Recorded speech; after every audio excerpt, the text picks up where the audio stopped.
السلام علیکم ناظرین، پی سی ایس نیوز کے ساتھ میں ہوں اسد عبید اللہ اور میں ہوں شکیلہ خان۔ سب سے پہلے P C S news headline.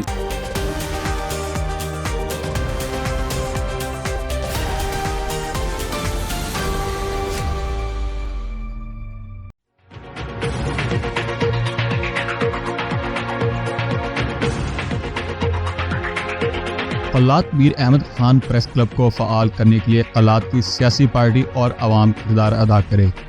Kalat کے سینئر صحافی شاہد مینگل نے کہا، کئی سالوں سے قلات کا پریس کلب بند ہے، جس کی وجہ سے قلات کے مسائل حل ہونے میں دشواریاں پیدا ہو رہی ہیں۔ قلات کی سیاسی پارٹی اور عوام میر احمد یار خان پریس کلب کی فعالیت کے لیے آواز اٹھائیں۔ جب قلات پریس کلب فعال ہوگا تو قلات کے مسائل کو اجاگر کرنے کے لیے آسانیاں پیدا ہوں گی۔ آئیں اور ہم سب مل کر میر احمد یار خان پریس کلب کو فعال کرنے کے لیے یکجہتی کا اظہار کریں۔ قلات پریس کلب کی غیر فعالی کی وجہ سے سرکاری ملازمین صحافی ہیں۔ ہم وزیر اعلیٰ بلوچستان سرفراز بگٹی سے گزارش کرتے ہیں کہ قلات پریس کلب کو جلد از جلد فعال کروائیں۔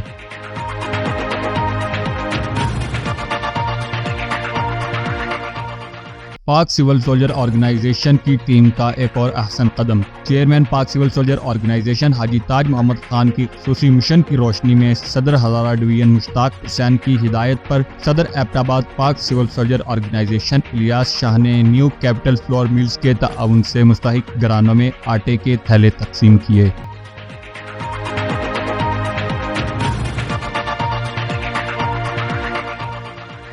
یہ ہے کہ جو اپنا تو سے خرچ کرو گے وہی آپ کے لیے کام آئیں گے، بعد میں اولاد کوئی بھی کسی کے لیے نہیں کرتا ہے۔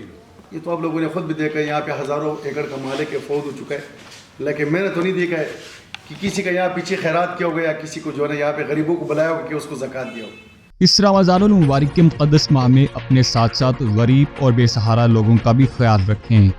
رمضان المبارک کے حوالے سے چیئرمین پاک سول سولجر آرگنائزیشن حاجی تاج محمد خان کا اہم پیغام۔ السلام علیکم ورحمۃ اللہ وبرکاتہ۔ پاک سول سولجر آرگنائزیشن میں تاج محمد چیئرمین آف پاکستان میری طرف سے ایک پیغام ہے اپنا سول سولجروں کے لیے، ورکران سے لے کے عہدیداران تک، کہ یہ بابرکت میں نے کوشش کرے کہ غریبوں کے ساتھ مدد کرے۔ میں نے کچھ گروپ میں بھی دیکھا ہے ماشاءاللہ، جتنے بھی وس میں یہ میں نے ایسا میں نے کہ دوبارہ پتہ نہیں کہ ہم دوبارہ روزے رکھ سکتے ہیں یا نہیں رکھ سکتے، کیونکہ انسان کو کچھ پتہ نہیں ہے کہ اس دنیا سے کب ہم نے رخصت ہونا ہے۔ میرا پیغام ہے کہ سول سولجروں کے لیے کہ بھرپور آپ لوگ غریبوں کے ساتھ مدد کریں، اور جو لاچار بے بس جو روزہ رکھتا ہے اس کے پاس افطاری کا کچھ نہیں ہے، کچھ راشن نہیں ہے، تو برائے مہربانی کر کے میرا سول سولجروں کو گزارش ہے کہ اپنا جہاں پہ عہدیداران ہے، جہاں پہ جس ڈسٹرکٹ لیول پہ، تو وہاں پہ بھرپور آپ لوگ غریبوں کے ساتھ مدد کریں۔ بہت شکریہ۔